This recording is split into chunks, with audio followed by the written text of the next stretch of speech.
Hey guys, it's M. I think it's quite apparent I'm a Jagi fan, going off of the 2 million videos I've made about him at this point. But I don't think I ever fully explained why I am. I don't know how long this video is going to be, but we'll see what happens. Jagi is genuinely one of my favorite characters in fiction, as dorky as that sounds. When I was younger and saw the anime, I was like, oh my god, he's like Ken, but cool! His design was pretty much the main thing carrying him for me, because in 6th or 7th grade, I wasn't really thinking too much about character development or anything like that. A bit later in life, or around when I came back to YouTube, I processed his whole main thing was jealousy and greed. His insanity stems from how much he hated his brother for becoming the successor, which makes for a good villain. Not the most compelling thing, but someone being a jealous asshole is a very human thing to do. I enjoyed his chaotic energy even though he's only in the story for a very brief amount of time in 80% of the media he's in. But then we got the 2 side material pieces that made me genuinely like this character. Jagi Gaiden in the Ken's Rage Dream mode. No, not that one, the other one.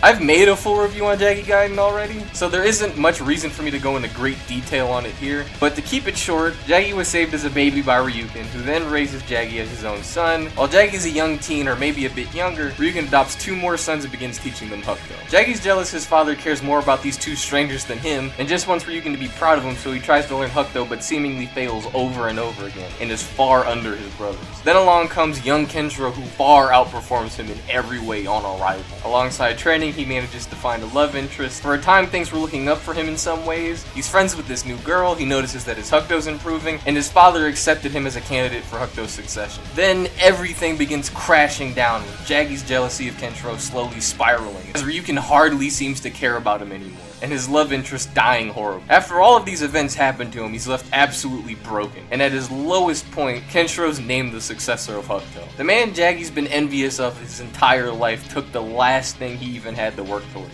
I had to cut out a lot of details. I seriously recommend you watch my video on this manga, but it really humanized Jagi, making his actions more understandable if anything. Then we go to Ken's Rage 2. While not as powerful due to its length, it did a great job extending on this characterization, with Jagi arguing with Ryukin that Ken's far too soft to be the successor, because everyone loves him and he has the perfect life, and that Jagi himself is ignored no matter what he does. This leads to Ryukin saying Jagi does have potential, as he does care about how people feel in general, but Jagi argues no matter what he did, it seemed no one really cared about him. Ryukin says he always viewed Jagi as his own son, but Jagi simply asks Ryukin to say out loud that he cares about him, and Ryukin doesn't respond. This leads to events later, like how they are in the anime, where Jagi kidnaps Ari. While he has her, she mentions how much her brother loves her and that he'll save her, which sends Jagi on a rant on how he won't let her die until he sees that happen, because love and care is a myth he's never seen, and all that really exists in this world is power and fear. This leads to events playing out the way that we know in the base story, with Jagi being killed by Ken and Ari ending up being saved by Rei and the gang, with them specifically stating Jagi died without ever having someone truly care about him. Both of these portrayals of him create a very different picture for the character the base story does. They don't paint him as a greedy psychopath, but more of a very human character.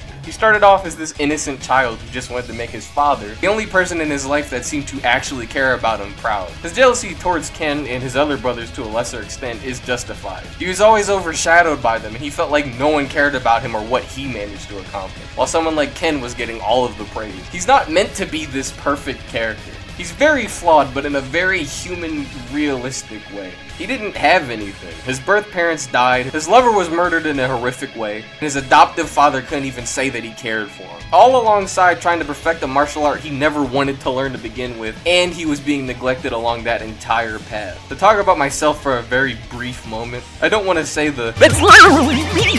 But I personally resonate with quite a few things that Jagi goes through in these more extended views of his character. Obviously not the horrific over-the-top stuff, but a fair bit regardless. I do get why he's not the most popular ever in existence. All the good writing for him is hidden in media I doubt 5% of anime fans who even remember what this show is have even seen. And the fact that it's so different from how he's portrayed in the base story that it just changes his entire character. But for me, it turned from a villain I liked because he was just a horrible person into a tragic villain who never really wanted to be this way. And it's a characterization I feel I personally haven't seen many anime or manga do, or at least do well. I'm not saying that I'll blindly defend him in every situation ever like certain other anime fans tend to do, but I do like him a fair bit. Regardless of all this, what do you guys think? Do you like the side interpretations of this character, or do you hate how they treat him? I'm glad to discuss with you guys in the comments, and I've been M, and I am out.